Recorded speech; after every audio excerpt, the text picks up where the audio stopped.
if people don't like what's on your screens, then they're just not going to look at them. It's that simple. So if you've got boring or ugly content, people just tune out, which means you're spending a bunch of time and money on nothing. You're just wasting it. So we're here today with Jill Perardi, Creative Services Manager for Visix. Hi, Jill. Hi, Derek. And we're going to talk about some best practices and some design tips for designing for digital signage messages. Thanks. Thank you for coming. Thanks for having me.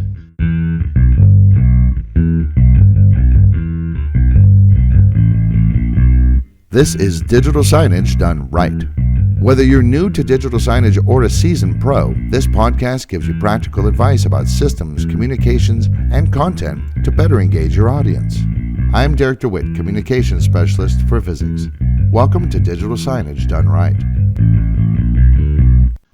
Digital signage design isn't exactly graphic design, but there are certainly a lot of elements that are similar. The way it's a rectangle, the way things are laid out on there, the way the eye adjusts is. I've got 6 things. I thought I'd throw them out to you and see what you think about each one. All right, I like it. All right, so I like it. the first graphic design tip, contrast and legibility. All right, well, contrast is key for legibility. Primary factor. You have to have contrast. If there's no contrast between the background image and your foreground text or colors, then it's never going to work. No one's going to be able to see it well enough, read it well enough to understand your message. And when it comes to contrast too, it's not just the background and the foreground. Think about where the displays are located and what the natural environment is around that display. Is it in a bright area? Is it in a dark area? That has to be accounted for in the contrast of your design. Is that display up way too brightly? Yeah. Is that annoying? Or is that display up way too high and mounted flush on the wall? Right. And so you're looking at it from an angle. I'd love to read that message, Yeah. but my neck hurt. The 3x5 rule. What is that? All right. So I learned the 3x5 rule when I was in college taking my very first PowerPoint class. That was a new thing when I was in college. The 3x5 rule, it's 3 lines of text with 5 words each. Or you can have 5 lines of text, but keep them to about 3 words each. It's because it's too cluttered with text otherwise. So 15 words max. Yeah, pretty much. Keep your type and your font large for readability. Present only the most important information. Make sure you've got maybe a headline and then your important points below it. But that holds true from your first PowerPoint class, whether you're old and you took it in college or you're learning it now in kindergarten. I have more than 15 words. Should I split my message into 2 connected messages? Ooh, tell a story. Yeah? Yeah, well, we've got a couple of options. I love telling a good story on digital signage. Split your message up. Make sure they look a little different or they're connected, but a little different to capture attention or have a cool transition in between the two. Or add a nice little call to action on it. Add a link to go check out the rest on a website. Send yourself a text. Text more to 12345 and see what text message you get back. Maybe then it links to your website. A couple different things you can do if you've got more than that to say. That's a very interesting idea. But don't squeeze it all in one message. No one's going to read it. Right. Textiles. We talked a little bit before about how evil Comic Sans is. Yeah. Tell me about that. Yeah, so Comic Sans, Papyrus, just don't use them. But really, text is really important. Keep it simple. Keep it easy to read. Make sure that you're using bold for something that needs to be eye-catching. If you're using a lightweight font, which a lot of people do now, it's modern design to use a lightweight font, but is that enough contrast, going back to your first one? And think through sans serif fonts versus serif fonts. So sans serif basically means not that decorative touch at the end of a letter. So the end of your letter might have a little decorative touch. It might have a little swoosh or something at the end of an S, let's say. That's a serif font. Probably the most commonly used serif font would be a Times New Roman. You put that on a digital sign, it could become very hard to read. Right, because it's actually, they're printers fonts that were designed for printed words that helps the eye follow. Yeah. But the eye doesn't track words on a digital sign the same way. It does not. And so use a sans serif font. Really popular ones, of course, would be an Arial, Avenir, Gotham, Futura. I see those a lot in client brands now because so many clients are writing for digital, whether that be a website or ads, digital ads, or of course ads on digital signage, as opposed to print fonts. So make sure you know the difference because it can really help improve readability and get your point across. Right. And I think also size matters. Who says it doesn't? Who says it doesn't? you want to make sure that you're using a font size big enough to be able to be read from a distance. Definitely, right? yeah. Color and perception. Yeah. How does this factor in? Color is important for contrast. Color is important for your background designs. I think in another podcast we talked a good bit about color. Color is important for emotional reaction, emotional triggers. Different people think different things about color. But also color can be sensitive, contrasting colors, light on dark, dark on light. But again, think about where your displays are located and the lighting around them. Understand what your audience's eye is drawn to. And it controls the impact of information. Again, going back to that human behavior surrounding color. Something like purple, I believe, is considered regal. So, if you've got, certain messages to convey, think about the color. But again, make sure that it's conveying the right message and it's easy on the eye and it's easy to read. I think blue is supposed to be considered really the least sensitive on eyes. Yeah, I think that's right. And then red, because it's such a low frequency, it messes with the eye. Yeah. Interesting. We said where the eye is drawn. I mean, what kind of focus techniques are there? Put your most important information first. You have a short amount of time to convey this message because it is digital signage, and your digital signage better be changing. If you're using it appropriately, you've got several messages to convey in a short amount of time to your moving target. So make sure that the critical information is the largest, either with an image or with a font or an icon. Make sure you've got your headlines and your bright colors to draw the focus. Adding a priority or a visual hierarchy can tell your viewers quickly what's the most important and what they need to see. Enroll today is really important. Why am I enrolling today? Well, if I don't, I'm losing. Yeah, and it could be if I don't, I'm losing my insurance. Well, maybe you want to put, don't lose your health coverage. Open enrollment ends today. So think through what is the most important part of your message and what's the best way to convey that with images or text or color in order to get the eye to focus on the most important part. What about previewing people are supposed to do when they make designs visually? Obviously, I know if I do a poster or something like that, I take a look at it and I go, yeah, that's pretty good. We print one out, it looks pretty good, let's go, and we do it. How do we do this for digital signage? First, I say walk away for a minute. Come up with your design, put it on your screen, walk away from your desk, turn off your monitor, pick up the phone, go talk to a coworker, something, and then walk back and see where your eye goes Eat first. a salad. Yeah, eat a salad. And walk back and see where your eye goes first. Test your readability. Test it on your own monitor. If you can't read it on your own monitor or you think it could be challenging on your own monitor, there's a really good chance it's going to be on your digital signs. And stand back from it. I do this a lot. I look at it, my computer monitor is close to my eyes. I get up out of my chair and I take 5 feet back and I look at it and I go, oh, that is a totally different perspective. Or I have a monitor mounted to my wall in my office. That's even further back, and I stand up and take a step back then. Preview it and change it. And even if maybe you get the luxury of designing for displays that are in your own building or in your, nearby you on campus or wherever it might be, take a minute to go walk by it. And if you don't like it, if you don't think it reads well, change it. Or whatever you're promoting isn't getting traction, change it. But definitely preview it. Yeah, and take a good look at it. And also think of it not as yourself as the designer. Think of it of how your audience is going to view it. Yeah, I think that's key. We said that before, and I think that's a key thing. Very often designers will get. But yes, but the reason I made the word green in green color is because it reinforces and there's an intellectual connection, and you're like, yeah. But now I can't see the word. Exactly. And people just ignore it because they don't. So it was a cute idea, and yet it turned out it didn't work. Yeah. Outline it in white or something to make that word stand out. Yeah, absolutely. Well, as a designer, you have the power, but the message is not about you. Well, and I would say that once it goes up on those digital signs, the audience are the ones with the power. They're going to do with it whatever the heck they want. Yep. Let's talk a little bit about designing for sort of brand standards and how to reinforce brand standards, because this is something I think a lot of organizations want to do, and they want to have a consistent look across. How do we do this using design tips? So I actually have a marketing background. I come from marketing departments. My entire professional career has pretty much had some sort of a marketing background, so I love a good brand. I'm also a Virgo, so I'm a little uptight and love a good organization of anything. Everything needs to be organized, and there's nothing I love more than a theme that I can see carried through all different parts of my day, my event, my signage, my marketing materials, right? Satisfying. So, yes, it is. So I love a brand, and digital signage is typically an extension of your brand. Convey your brand, push it through. Like a logo. Like a logo, for example. Before we get too deep into that, let me tell you the other side of it. Sometimes your brand is quite frankly going to stick out like a sore thumb where you're using your display. What do you mean? So, hospital.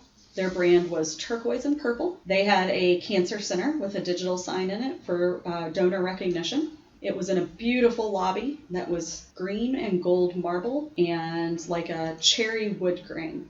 And that turquoise and purple was not going to look good on that display. A little pukey. Yeah, just a lot coming together. So in that case, designed for the aesthetics. The brand came through in their logo and the font type, which I think we'll probably talk more about. But the whole thing wasn't turquoise and purple. It was gold and green and cherry woods. And that's the time that I say, scrap the brand or use what you can out of the brand. Or adjust it or maybe mute it or maybe do a different shade of those colors. But yeah, for sure. I mean, I think logo is going to be the number one thing. Everybody knows the Olympic rings. Everybody knows the Visix eye, right? Everybody knows that one. And so on, everybody on Earth. How prevalent should it be? Where should it be? How should you use it? Should it be in the corner? What should we do with it? I think about your deployment. Where are your signs? Who is your audience? Where are these located? If you are a corporate office and your signage is for your own employees, maybe you don't need a logo. Your employees already know where they work. That's true.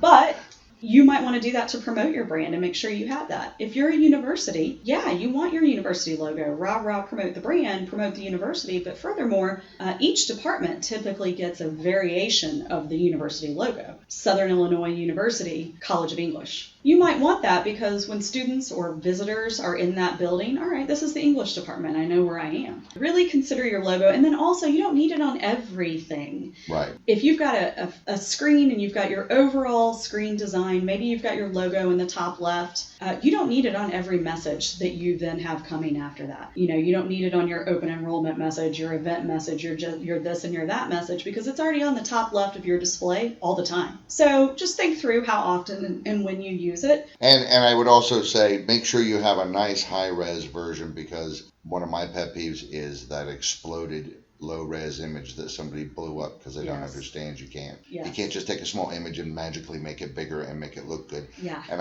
especially with your logo, for God's sake. To kind of build on that too, use a high-resolution logo.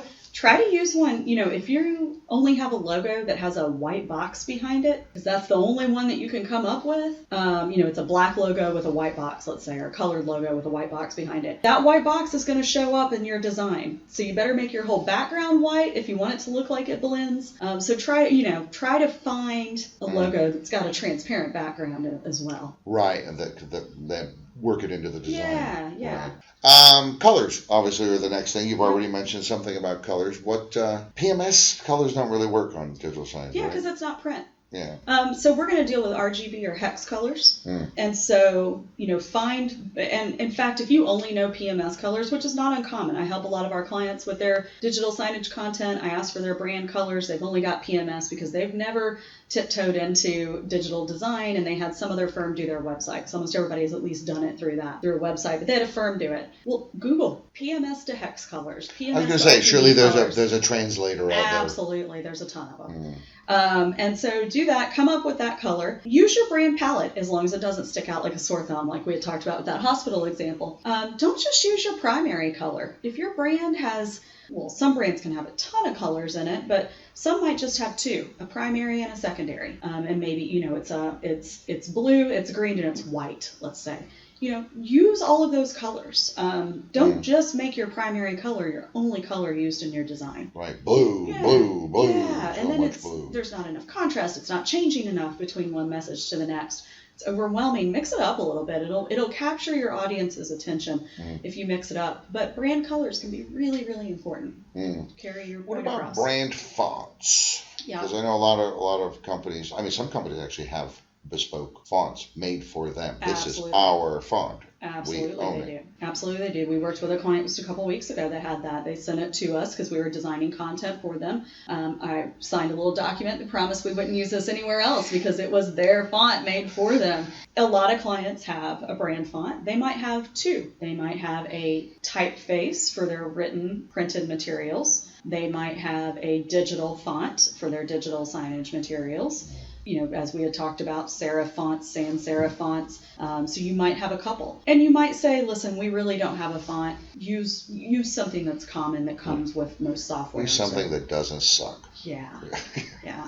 But yeah, so like I said, I talk to clients all the time, and I understand that digital signage can be anywhere from a large corporation to Joe's Plumbing Shop. And they just wanted something behind the counter, and Joe's Plumbing Shop may not have a brand, but what Joe does have, and he doesn't even realize it, is a logo on his checks, logo on a piece of paper, might have a little website. Send that to whomever is designing the content if you're not designing it yourself, and you don't even realize it, but you actually have a brand by having that. We had a preschool one time even as a client. Well, we don't really have a brand, but we use a lot of blue. Cool.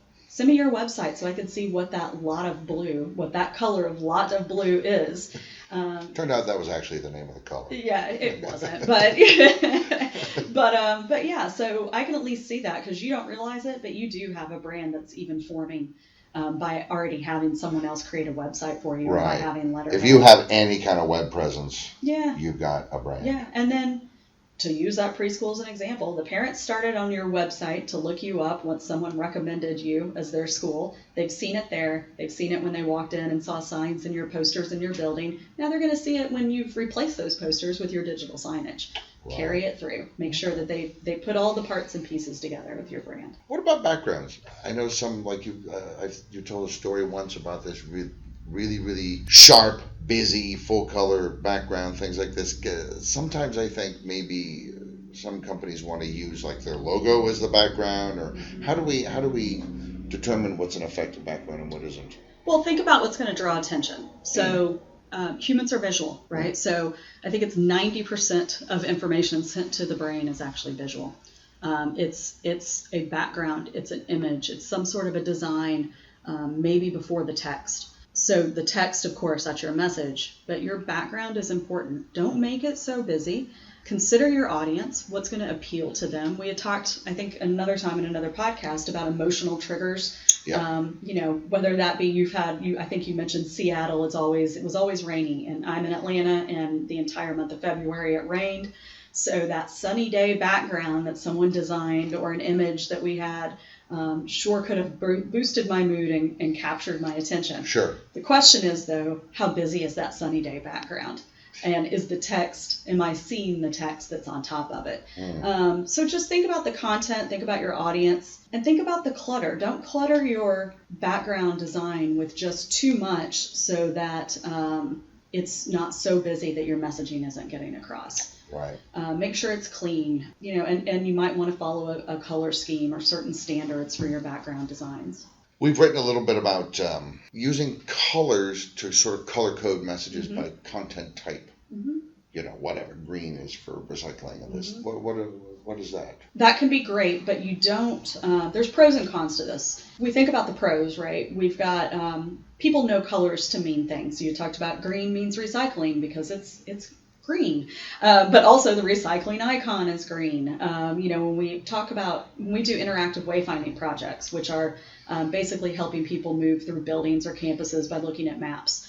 We put icons on those maps for people to quickly and easily spot a restroom. Well, that icon that we use is the same printed restroom sign that is outside every restroom door. It's blue. There's different variations of men, women, gender neutral, whatever. We use those same icons. We're not going to suddenly make that purple or green because the brand color palette calls for it. We're going to do that because it's a familiar color. You might want to color code your messages for familiarity. If you want to make all HR notices tan, all IT notices blue, whatever it is, carry that through. Maybe the IT department is in an area with blue carpet or blue walls, and HR is in a different one. I mean, that happens. I've been in a lot of corporate offices, for example, where they do that. Carry that through in the messaging. I don't love doing that if you're never going to promote a certain area or a certain department. If you're using this for kind of rah-rah, way to go, certain department messages, and you see the same colors over and over and over, a lot of digital signage, you want to impact human behavior. So yeah, it may give that department a boost. Oh, I'm always seeing my color on the screen. And then some other department may go, no one cares about me because we never see our color messages on the screen. Here we are in the puce section exactly. of the building, and no one likes us. Exactly. So just think it over, but it's not a bad idea at all to come up with some color coding, because it also helps you as a designer. You know what this message is about, so you know you've got to look for it based on whichever department has submitted it or requested it. Organizations might want to have more than one content creator, or allow, like I know some universities do this, for example, allow students to create content as well. Yeah. It takes the burden off of them. The students are happy to do it, and they have a bit more control. And the way to make sure that meshes with the brand that organizations trying to put forth is like through themes and templates and things like this. Talk about those. How prevalent are they? How useful are they? So I think we got to break down themes and templates into two totally different things first. Okay. And then also keep in mind that not everybody is a designer. That's responsible, as you mentioned, student workers or whatever. You may want your students to put content up because it engages them and encourages them to actually then continue to look at the displays and be involved. And you might have a full graphic design team that's responsible for this, but maybe they don't have the time to always come up with something fresh because they're dealing with a website redesign or whatever else is going on. You just don't have the time to constantly whip something up. So come up with a theme first and foremost. Like I said, I want to break them out into two things. A theme is kind of some coordinating artwork elements to kind of help set the tone for your displays. If you think about your brand, I've got 2 or 3 different backgrounds using our 2 or 3 different colors in our color palette. But the font's always the same, the logo's always going to go here or here, and I've come up with this design, and every so often I'm going to change it up and use a different color background and might move the logo to here and there, but it's always this great looking theme. Doesn't have to be brand. Here's our cute mascot, whatever. Absolutely. Make it seasonal. Ah. You have 4 themes right there. Go with holidays, make it decorative and kind of fit into the aesthetics. But come up with that overall design that really, I think a theme just kind of are the artistic graphical elements that set the tone of the overall design, and then run with it. You don't have to constantly come up with a look that starts from scratch. But if you've gone seasonal, you know that, the next season's coming in 3 weeks, 4 weeks. Let's start on that next theme and let's get it moving. Well, no, as soon as we start seeing Halloween stuff, we all start thinking Thanksgiving. Yeah, absolutely. And so then touch on templates, which, as I mentioned, I think are completely different. A template, in my opinion, is an easy way to allow that student worker, for example, to create content that supports your theme. Does that make sense? Yeah. All right. So theme is, this is the look. Template is fits within that look. Yep. I got you. Yeah. And so there's kind of some different ways to make templates, right? They could be a term we use here, fill in the blank templates. So that allows Sally, student worker, to quickly get something up on the screen because her boss told her to, and she knows she needs to get it up there, but Sally is going to use terrible font, and Sally wants to put the mascot on there, but it's not really a mascot related message.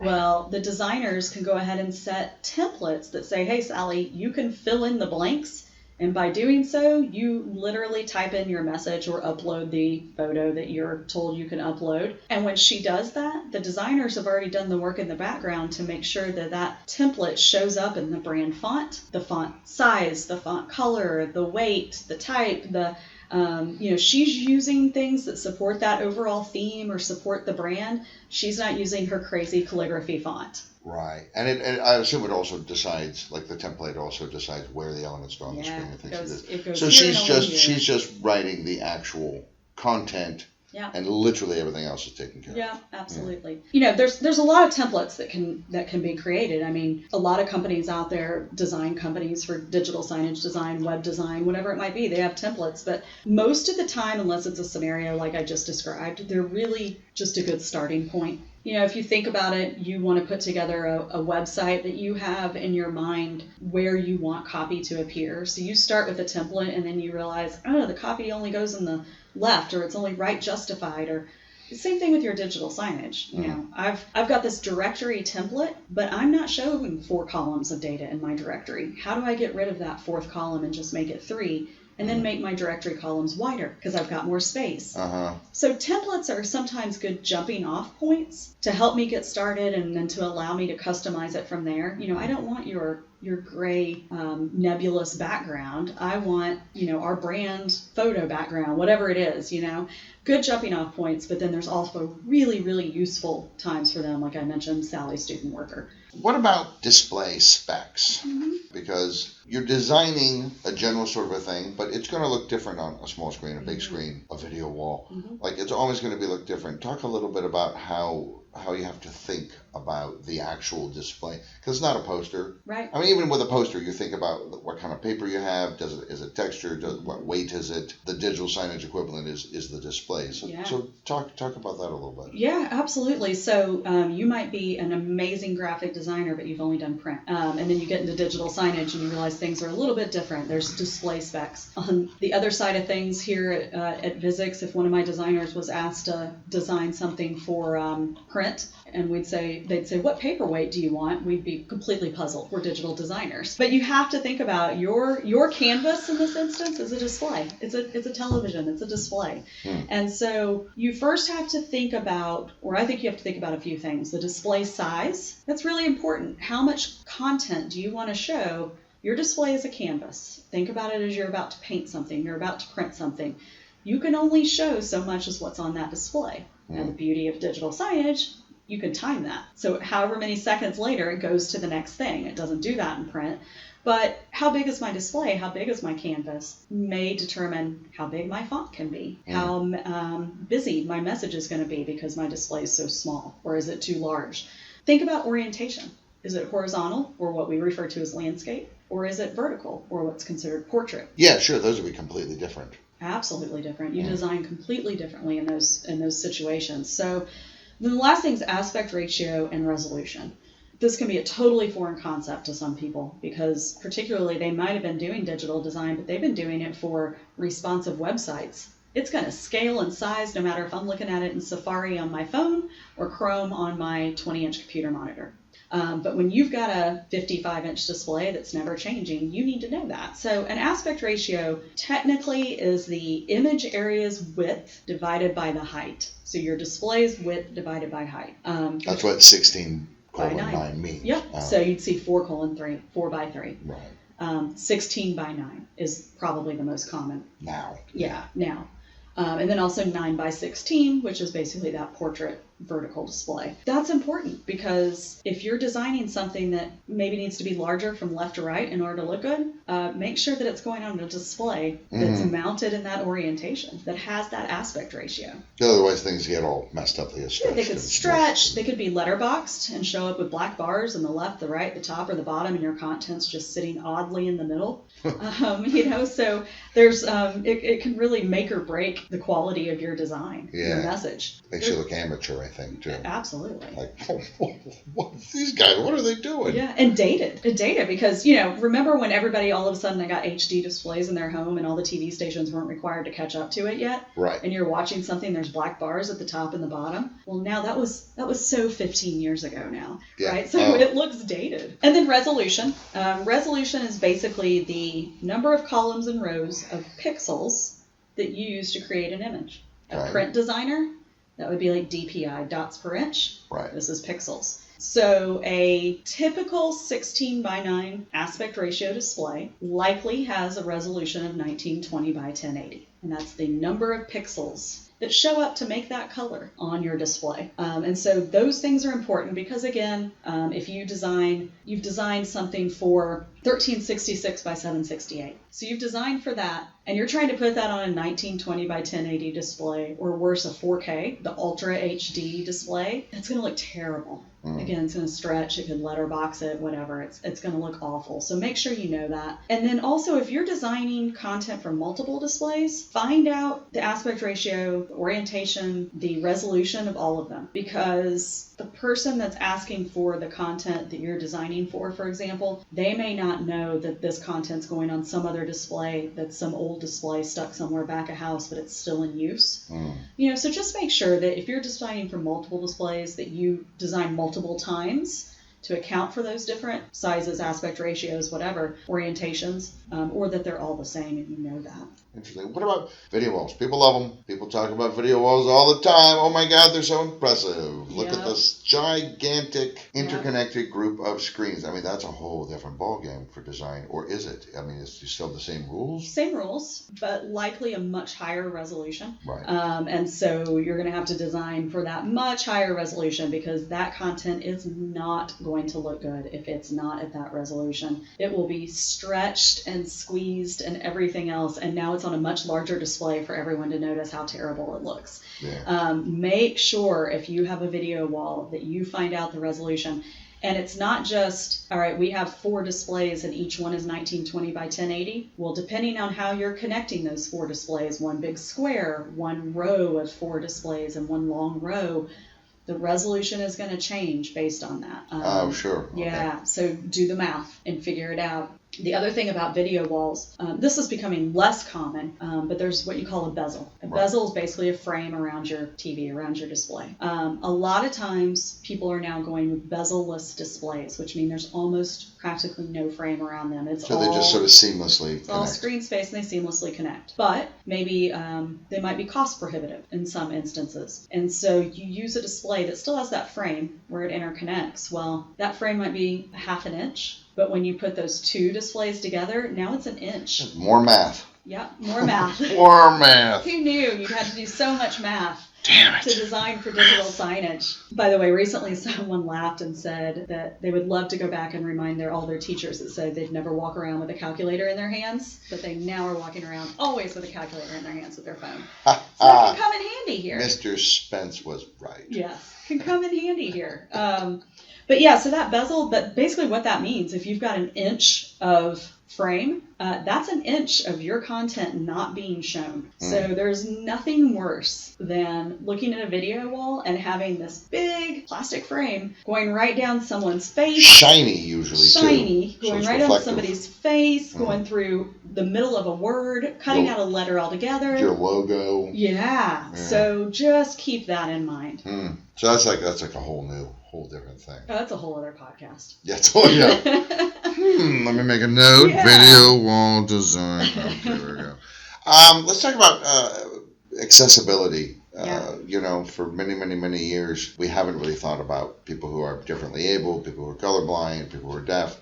And now more and more because of lobbying groups and collective power groups, we're starting to pay attention to this. And obviously in the United States, we have the Americans with Disabilities Act. I think in other countries they have similar, possibly more comprehensive guidelines and so on.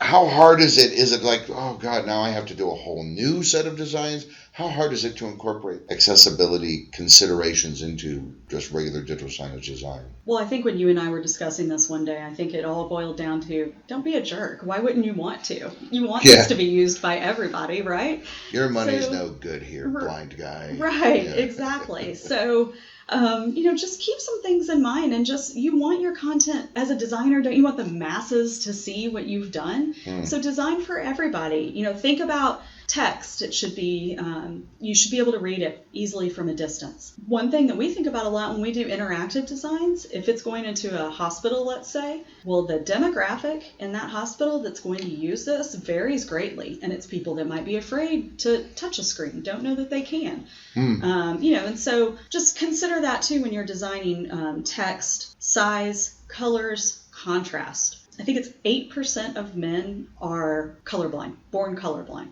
Really? I think it's much less for women. I think it's less than 1%. Either red, for yellow, women. purple, yellow, and red, green are the most common. Blue, yellow, red, green. Yeah, something like that. And so it's not that they don't see the color at all, but or that they see gray.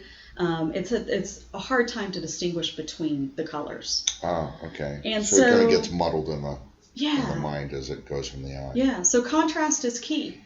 So we've been talking about brand and brand colors. Well, you don't want to exclude people from reading your messaging because you're using your brand colors and there's not enough contrast in those. So that's another reason not to do like green text on a red background, because for someone who has red-green color blindness, it's all just one soup. There's not enough They're separation. going to go, there are no words. Yeah, there's not enough separation, not enough contrast. Be careful with 2 shades of the same color in a design, for example. These are whatever. Let's Yeah, say green text, and then but we made this word really dark green. Yeah. And the colorblind person says, did you? Absolutely. Yep. And so and think about accessible elements, kind of going back to interactive, as I just mentioned that. The American Disabilities Act, ADA Act, there are standards set for how high or low displays should be mounted, how much they have to be flush or protruding from the wall. And you have to design for that accordingly. Especially interactive. Yeah, if people are expected to interact with it, there's a whole series of guidelines. Yeah. Absolutely. And maybe you do want audio in some of your messaging. So or the option. The option of it. Yeah. And that might goes into a whole other podcast, but it might go into a kiosk design, for example. Can someone plug in a headphone and listen and all of that? But absolutely, just at the very least, consider text can be tough to see for young eyes versus old eyes versus contrast and color blindness and distance and dyslexics. Yeah. Oh gosh, yeah, absolutely. Yeah. Which is just growing. So there's a website that we refer to a good bit, actually, 99 Designs. They've got some great tips and some visual examples to take a look at. Is it 99? The numbers? Yep, 99 Designs. 99 Designs. But yeah, so the ADA guidelines are everything from lifts to get into a public pool to digital design. That is a lot of advice. Our call to action, of course, is listen to more of our podcasts and check the listing here on the website for links and other goodies associated with. Thanks for talking to us, Joe. I know it was a long time. Thank you, Derek. Thank you. All right. Thanks for listening, everybody. Hey, want more free stuff? Then head to the resources section of Visix.com for free masterclass guides, blogs, videos, and more to help you with your digital signs. Please share, subscribe, and leave a review of this episode and connect with us on social media.